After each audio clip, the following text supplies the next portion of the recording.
Hello friends, this is Aswani Sarnarjun,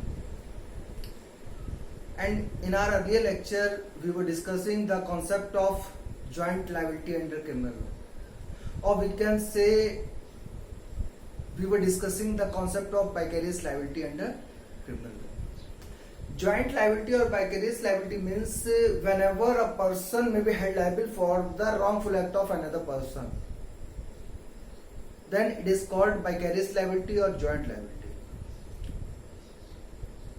We have discussed that the concept of joint liability under Indian Penal Code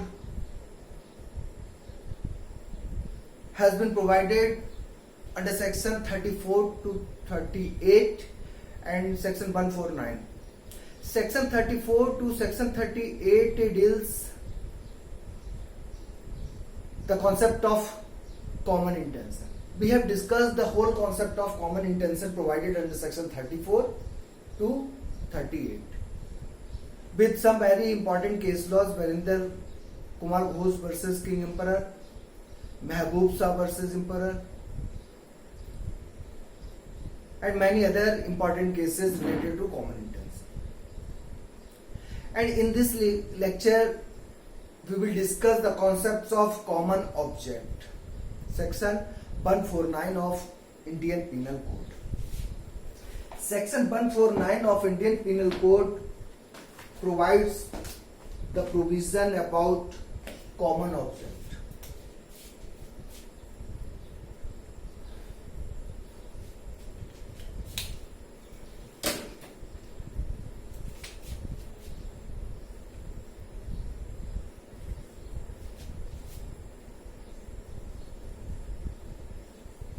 Joint liability, section 34 to 38 and section 149. We have discussed the concept of section 34 to 38, that is common intention, and in this lecture we will discuss the concept of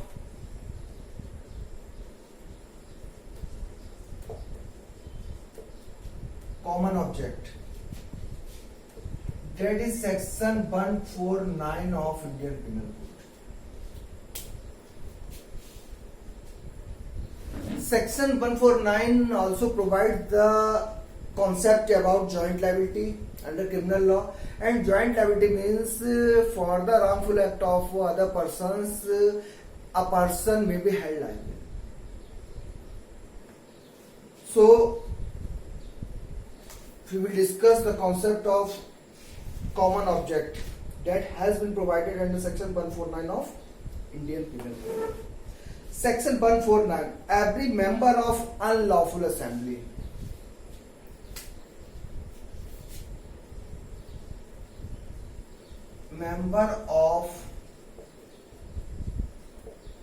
unlawful assembly. Section 149 of Indian Penal Code provides that every member of unlawful assembly guilty of offence committed in prosecution of common object.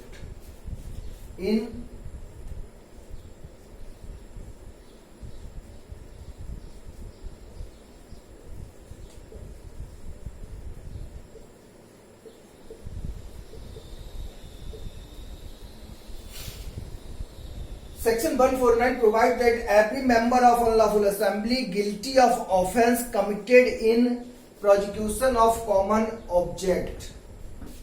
If an offence is committed by any member of an unlawful assembly in prosecution of the common object of that assembly, or such as the members of that assembly knew.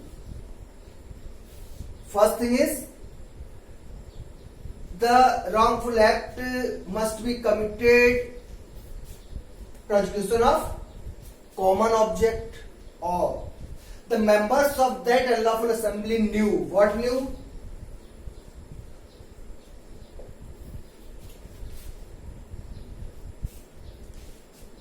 To be likely to be committed in prosecution of that object.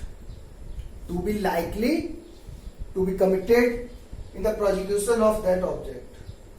then every person who at the time of committing of that offense is a member of that assembly is guilty of that offense. बहुत easy way में section 149 हमारा बात करता है कि अगर unlawful assembly का कोई भी मेंबर उस अनलॉफुल असेंबली के उद्देश्य को पूरा करने के लिए कोई भी रॉन्गफुल एक्ट करता है या वो ये जानता है कि वो उस असेंबली के उद्देश्य को पूरा करने के लिए कोई एक्ट कमिट कर सकता है,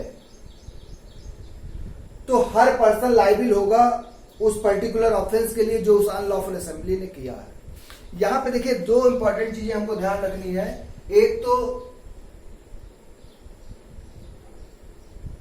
कमिट करता है कोई प्रॉब्लम नहीं है, जो ये इन्होंने कह दिया है कि every person of that assembly new, कि वो जानता है।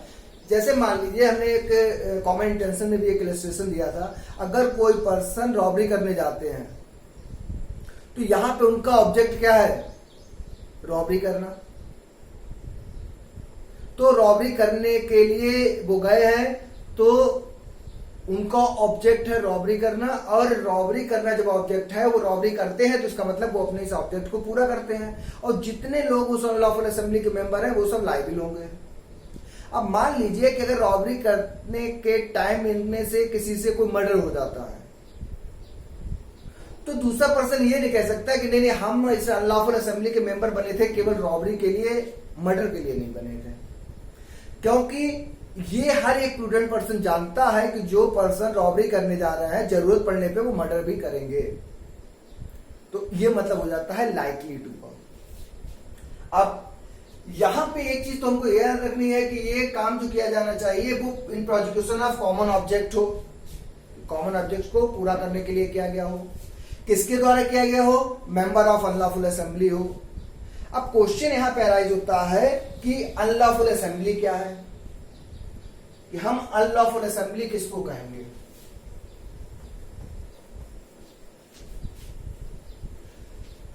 Section 141 of Indian penal code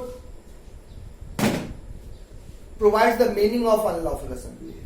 section 141 ये कहता है कि अनलॉफुल असेंबली किसको माना जाए, an assembly of 5 or more persons. The first important thing about the unlawful assembly is that the members in that assembly must be 5 or more than 5 persons. Or we can say an assembly to be an unlawful assembly, the members of that assembly must be 5 or more than 5 members. अब 5 या 5 से अधिक अगर किसी unlawful assembly में members है, पहली condition तो ये है कि मेंबर्स कितने होने चाहिए, 5 या 5 से अधिक। तो कहता है कि एन असेंबली ऑफ 5 और more person is designated an unlawful assembly if the common object of the persons composing that assembly is, मतलब 5 या 5 से अधिक लोग अगर एसोसिएट हो जाते हैं, एक असेंबली बनाते हैं, और अगर उनका पर्पस सेक्शन 141 में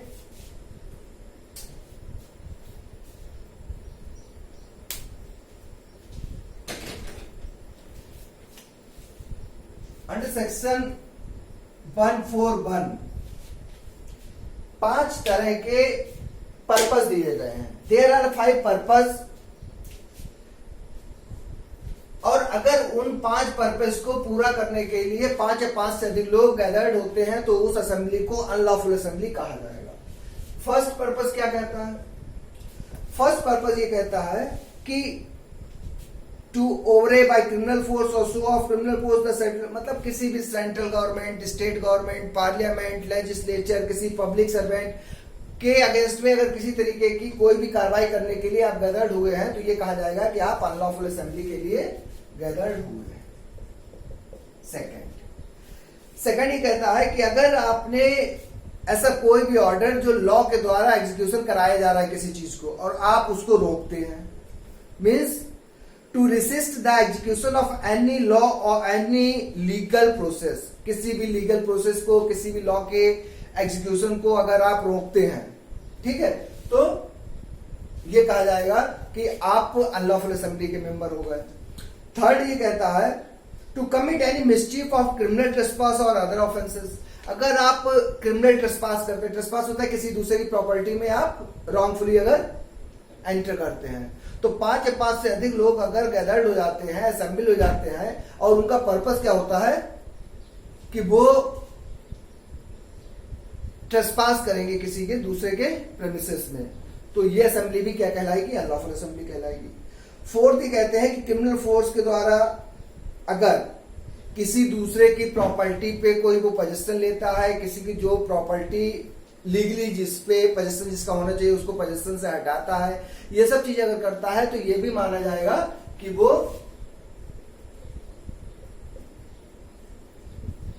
अनलॉफुल असेंबली का मेंबर हो जाता है।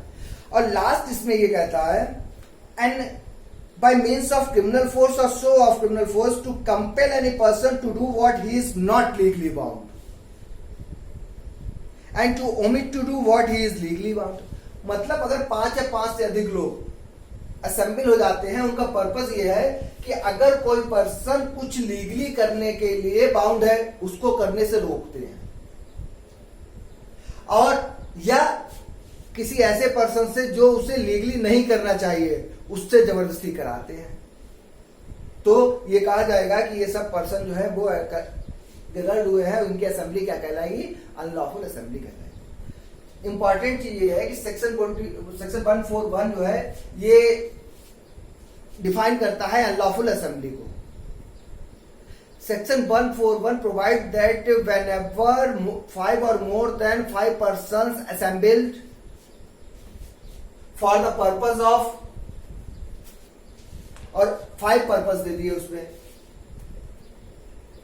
एंड 5 इन 5 पर्पस में से किसी भी पर्पस के लिए अगर वो इकट्ठे हुए तो ये कहा जाएगा कि ये अनलॉफुल असेंबली हो गया।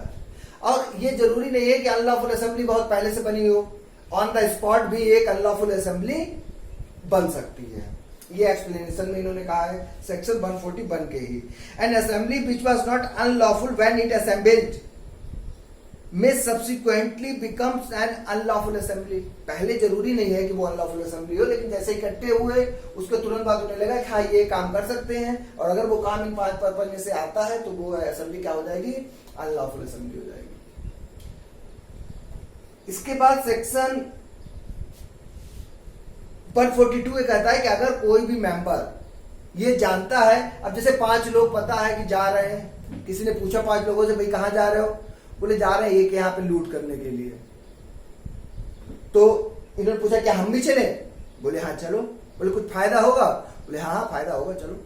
अब अगर ये जानते हुए कि वहां पे आप लूट करने जा रहे हैं, अब बाद में कहोगे हमें ये पता ही नहीं था कि वहां पे मर्डर भी कर देंगे या इतना, हम तो ये समझते कुछ थोड़ा बहुत लूटेंगे और उसके बाद मूवी भी देख लेंगे जाके। तो अगर कोई भी मेंबर जो कोई भी पर्सन जो है वो अनलॉफुल असेंबली का ऑब्जेक्ट जानते हुए उस असेंबली का मेंबर बनता है तो वो लायबिल हो जाएगा। सेक्शन 143 जो है वो पनिशमेंट की बात करता है। Punishment means section 143 6 months punishment की बात करता है। अगर कोई मेंबर अनलॉफुल असेंबली का मेंबर है, अनलॉफुल, देखिए सेक्शन 34 जो था कॉमन इंटेंशन में, section 34 does not creates a substantive offence, it is only a rule of evidence. But unlawful assembly or to be a member of unlawful assembly is an offense, and under section 143 there is a punishment of 6 months to be a member of unlawful assembly.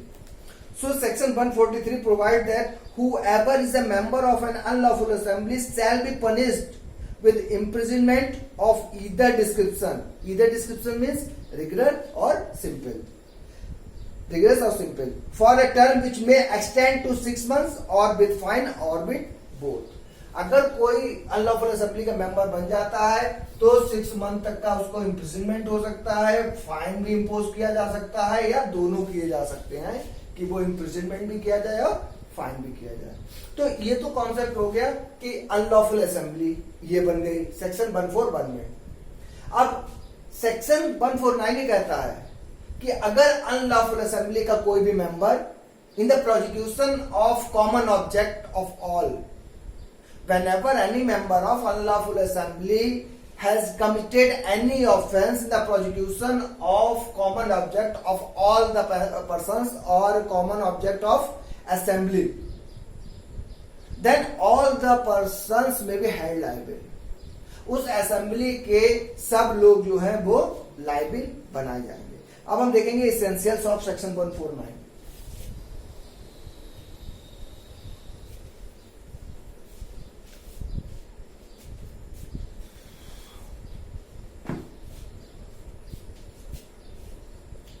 Section 149 के essentials क्या क्या है?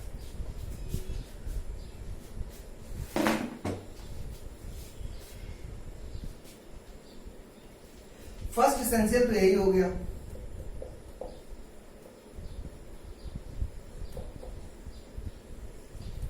commission of any offense by member of unlawful assembly. First essential element is there must be a commission of any offense by member of unlawful assembly. Second, in prosecution of the common object, in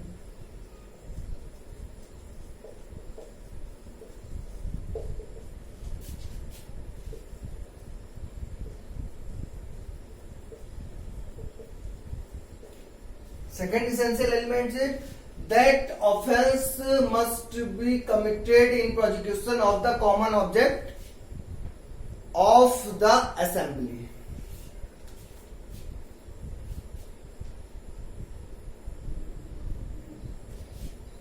third आ जाता है new, और we can say knowledge of happening of an offence.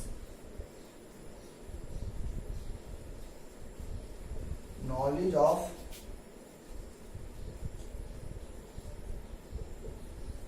happening of an offense, कि या तो common object को पूरा करने के लिए उस असेंबली के किसी मेंबर ने ऐसा काम किया हो, या उनको ये नॉलेज हो कि ऐसा कोई भी रॉन्गफुल एक्ट कमिट किया जा सकता है। जैसे कि हम इलस्ट्रेशन बार बार दे रहे हैं कि रॉबरी करने के लिए गए, वहां पे मर्डर भी आपने कर दिया, तो वहां पे कोई भी प्रूडेंट पर्सन जो है वो ये नॉलेज रख सकता है, ये प्रिज्यूम कर सकता है कि अगर हम रॉबरी करने जा रहे हैं तो वहां पे मर्डर भी हो सकता है। तो ये हमारा कहलाता है कॉमन ऑब्जेक्ट। कॉमन ऑब्जेक्ट में भी जो लायबिलिटी होती है वो जॉइंट लायबिलिटी होती है। आपका कोई भी एक्ट करना जरूरी नहीं है कि अगर 5 या 5 से अधिक लोग जाके रॉबरी करते हैं या कोई ऐसा काम करते हैं तो ये कहा जाएगा कि हर मेंबर लायबिल होगा। उसमें से कोई ये नहीं कह सकता कि हमने तो गोली चलाई नहीं थी, हमने तो ऐसा किया नहीं था, हम तो केवल बैठे थे, हम तो मुस्कुरा रहे थे देख के। ठीक है, तो ये चीजें नहीं चलेंगी, आप लायबिल हो जाओगे। द इसेंशियल एलिमेंट ये है कि you must be a member of unlawful assembly and the wrongful act has been committed for the common object of that unlawful assembly, तो आपकी लायबिलिटी हो जाएगी। तो ये कोई बहुत ज्यादा इंपॉर्टेंट चीज नहीं है, आप इतनी समझ सकते हैं। अच्छा, यहां पे एक तो इंपॉर्टेंट चीजें आप ध्यान रखिएगा, जैसे कॉमन इंटेंशन हो या कॉमन ऑब्जेक्ट हो। जैसे कॉमन इंटेंशन के लिए जरूरी है कि एटलीस्ट 2 पर्सन्स, और कॉमन ऑब्जेक्ट के लिए जरूरी है एटलीस्ट 5 पर्सन्स। अब मान लीजिए 2 लोगों को कॉमन इंटेंशन के लिए एप्लीकेबल किया गया, सेक्शन 34 जो है उन पे अप्लाई किया गया। अगर एक पर्सन को आप रिलीव कर देते हैं तो एक अकेले पर्सन को कॉमन इंटेंशन आप अप्लाई नहीं कर सकते, क्योंकि कॉमन इंटेंशन अप्लाई करने के लिए कम से कम नहीं तो 2 सदस्यों का होना जरूरी है। यहां पे एक चीज ध्यान रखिएगा, एक तो ये है, मान लीजिए हम कॉमन ऑब्जेक्ट का एग्जाम्पल ले लेते हैं। 6 लोगों ने एक ऑफेंस कमिट किया, 4 लोग अरेस्ट हो गए उसमें से। अब यहां पे अगर ये क्लियर है, अगर ये बिल्कुल प्रूव कर दिया गया है कि टोटल ऑफेंडर्स वर 6, तो इन 4 लोगों पे भी कॉमन ऑब्जेक्ट के लिए प्रोसीडिंग चलाई जा सकती है। ये क्लियर होना चाहिए कि मेंबर टोटल प्रूव हो जाए कि 6 थे। हाँ, पकड़ नहीं पाए बोले की बात है, लेकिन मेंबर तो 6 थे। लेकिन अगर ये प्रूव नहीं हो पाया कि मेंबर 6 थे, अगर ये डाउट में है कहीं नहीं 4 ही मेंबर थे, तो 4 मेंबर अगर हैं तो इन पे आप कॉमन ऑब्जेक्ट नहीं लगा सकते। कॉमन ऑब्जेक्ट लगाने के लिए ये आपको बियॉन्ड एनी डाउट प्रूव करना होगा कि वहां पे मिनिमम 5 मेंबर्स थे। ये चाहे उसमें से 5 पकड़े गए हो ना पकड़े गए हो, बट रिकॉग्नाइज कर दिए गए कि हाँ 5 मेंबर्स थे। ठीक, तो ये छोटा सा कॉन्सेप्ट रहता है। अब जो सबसे इंपॉर्टेंट एस्पेक्ट है हमारे इस पूरे कॉन्सेप्ट का, जॉइंट लायबिलिटी का, that is difference between section 34 and section 149। Section 34 and section 149, what is the difference? First, does not create any specific offense.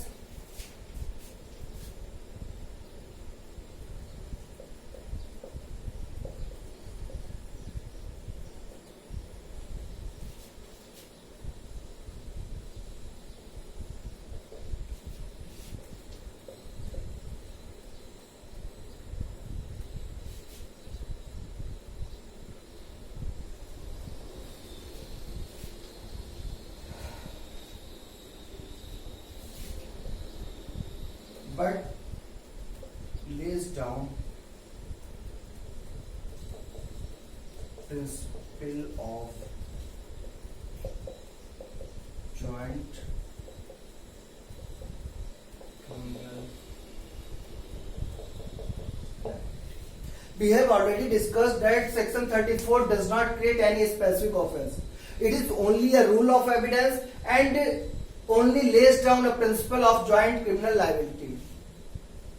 Or we can say section 34 helps to decide the liability of offenders if the offense has been committed by the group of persons or by the more than one person, but does not create any specific offense. But we have discussed that under section 149 only to be a member of an unlawful assembly is an offense. So we can say creates specific offense being a member of unlawful assembly. Creates an specific offense, that is being a member of unlawful assembly and punishable under section 143, that is 6 months of fine or both. The first difference between section 34 and section 149 is section 34 means common intention, does not create any specific offense, but common object. Section 149 creates a specific offense. Because whenever a person to be a member of unlawful assembly is an offense. Punishable under section 143, punishment is 6 months or fine or both. Second,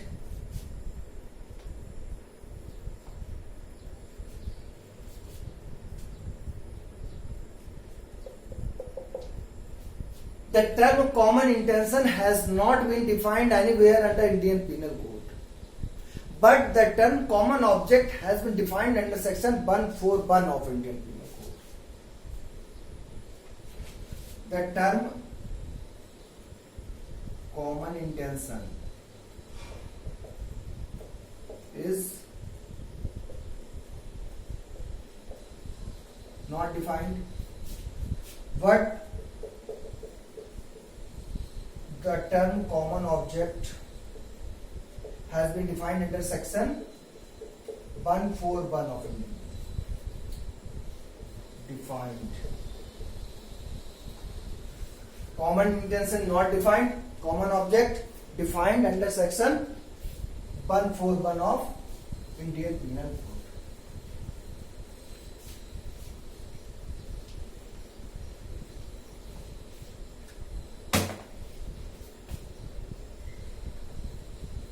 Third,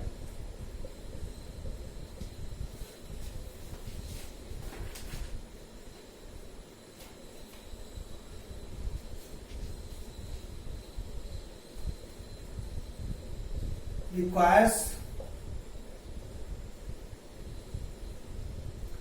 prior meeting of mind.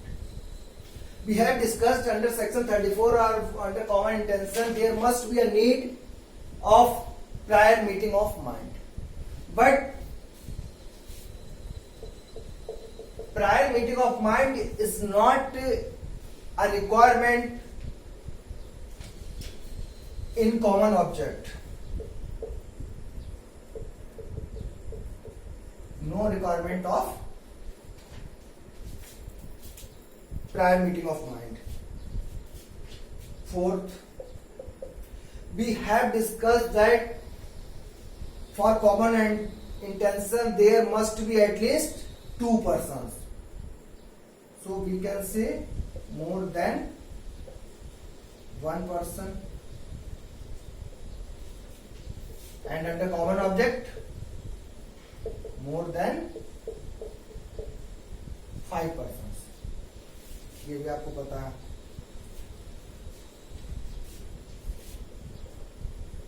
There is always a need of participation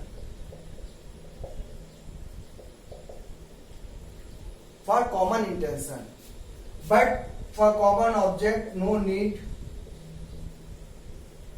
for participation. Only to be a member of unlawful assembly is sufficient to make liable to any person under section 149 of Indian Penal Code. Or we can say very important concept is common intention is a rule of evidence. Rule of evidence. It is a specific offense. तो भाई ये हमारा पूरा concept हुआ joint liability का, जिसमें हमने देखा सबसे पहले कि कॉमन इंटेंशन.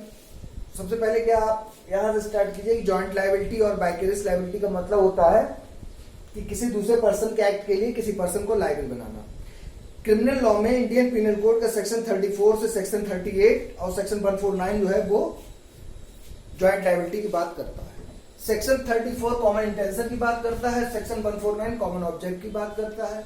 कॉमन इंटेंशन के लिए इन्होंने कहा था कि अगर सेवरल पर्संस जो है वो कोई काम करते हैं कॉमन इंटेंशन को पूरा करने के लिए, तो उसमें से हर एक पर्सन ऐसे लायबल होगा जैसे वो काम उसने अकेले किया हो. हमने उसके एसेंशियल्स देखे थे, मेन एसेंशियल्स निकल के आए थे कॉमन इंटेंशन के. Prior meeting of mind and participation.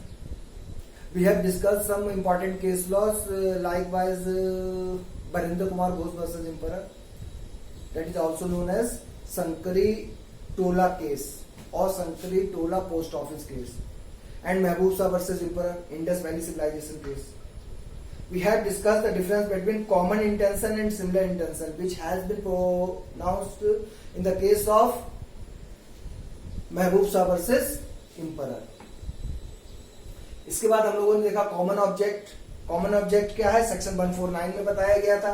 Common object में सेक्शन 149 में ये कहा गया है कि अगर कोई भी अनलॉफुल असेंबली का मेंबर उस अनलॉफुल असेंबली के ऑब्जेक्ट को पूरा करने के लिए कोई काम करता है या वो जानता है कि ऐसा कोई रॉन्गफुल एक्ट वो कर सकता है, तो सभी लोग जितने भी मेंबर होंगे अनलॉफुल असेंबली के वो लायबल होंगे. अब अनलॉफुल असेंबली क्या है ये बताया गया सेक्शन 141 में. सेक्शन 141 में इन्होंने कहा कि 5 और मोर देन 5 मेंबर्स अगर असेंबल हो जाते हैं और उनका पर्पज 5 पर्पज उन्होंने ले लिए हैं, जैसे central government, state government, parliament, legislature, public servant, इनमें से किसी के भी अगेंस्ट में कोई काम करते हो आप। दूसरा इन्होंने कह दिया कि जैसे अगर कोई भी पर्सन लॉ का कोई काम हो रहा है, लॉ का एग्जीक्यूशन हो रहा है, लीगल प्रोसीडिंग हो रही है, उसको अगर आप रोकने का प्रयास करते हैं या रोकते हैं, तब किसी की प्रॉपर्टी पे जबरदस्ती पोजेशन वगैरह करते हैं, ट्रेसपास करने के लिए आप करते हो, या किसी पर्सन से जबरदस्ती ऐसा काम करवाते हो जिसे करने के लिए वो बाउंड नहीं है, या किसी पर्सन को ऐसा काम नहीं करने देते हो जिसे करने के लिए वो बाउंड है। तो ये पांचों जो चीजें हैं वो ये कहा जाता है कि अगर आप इसके पर्पस के लिए असेंबली हुए तो आप अनलॉफुल असेंबली के मेंबर हो गए। उसके बाद हमने देखा कि सेक्शन 34 और सेक्शन 149 में डिफरेंस क्या है। कॉमन से डिफरेंस है सब। जैसे कि सेक्शन 34 की अगर बात कर लो तो ये कोई एक ऑफेंस नहीं बताता है, ये केवल हेल्प करता है कि लायबिलिटी डिसाइड करने में, और ये रूल ऑफ एविडेंस है। जबकि सेक्शन 149 में एक अनलॉफुल असेंबली का मेंबर होना अपने आप में एक ऑफेंस है। इसके बाद आपको पता है कॉमन इंटेंशन के लिए एटलीस्ट 2 पर्सन की रिक्वायरमेंट है, कॉमन ऑब्जेक्ट पे 5 की रिक्वायरमेंट है। यहाँ पे प्रायर मीटिंग ऑफ माइंड जरूरी है, वहां पे कोई जरूरी नहीं है। यहाँ पार्टिसिपेशन जरूरी है, वहां पार्टिसिपेशन जरूरी नहीं है, आप केवल जो है वो अनलॉफुल असेंबली का मेंबर हो जाइए। तो ये कुछ डिफरेंस हमने देखे हैं। तो ये हमारा टॉपिक कंप्लीट हो गया है। अब नेक्स्ट टॉपिक हमारा स्टार्ट होगा general exceptions under criminal law. Section 76 से लेके सेक्शन 106 तक हम लोग जो है इसको देखेंगे। तो इसको पढ़ते रहिए, फुल एंजॉय कीजिए, घर पे रहिए, मस्त रहिए। अगर सब्सक्राइब नहीं किया है तो सब्सक्राइब कीजिए, शेयर कीजिए अगर समझ में आ रहा हो। नहीं आ रहा है तो फिर आपकी मर्जी है भाई। Thanks a lot.